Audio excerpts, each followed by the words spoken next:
Hey everyone, struggling with the out-of-memory error in Adobe After Effects? Don't worry, I've got your back. In this video, I'll show you quick and easy steps to fix this problem so you can get back to editing. Let's jump right in. Step 1. Adjust GPU settings. First, let's optimize your GPU settings. Hit the Windows key, search for Settings and open it. Navigate to System. Open Display, then scroll down and click on Graphics.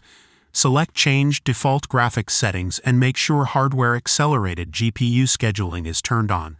Now go back one step and locate Adobe After Effects in the app list.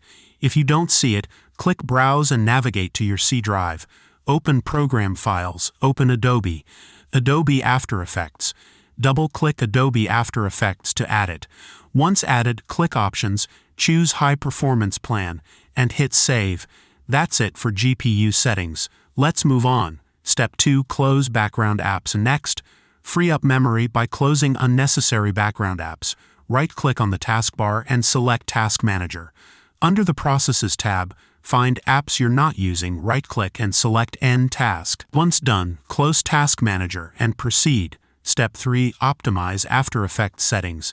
Now let's tweak some settings inside After Effects. Open After Effects, go to Edit, open Preferences, open General. On the left, select Media and Disk Cache, click Empty Disk Cache and confirm. Increase the maximum disk cache size.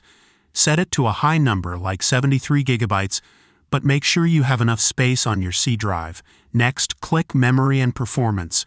Reduce the RAM reserved for other apps to the minimum. 3 GB is ideal. This frees up maximum RAM for After Effects. Then, go to Preview. Set the adaptive resolution limit to 1/8. In the main preview window, select half resolution. This improves performance without affecting render quality. Step 4. Update After Effects. Finally, make sure your After Effects is up to date. Open Adobe Creative Cloud, go to the Updates tab and click Update next to After Effects. Outdated software can cause performance issues, so keeping it updated is key, and that's it. By following these steps, you should resolve the memory issues in Adobe After Effects and enjoy a smoother editing experience. If this video helped, don't forget to like, subscribe, and leave a comment if you have any questions. Thanks for watching, and I'll see you in the next one.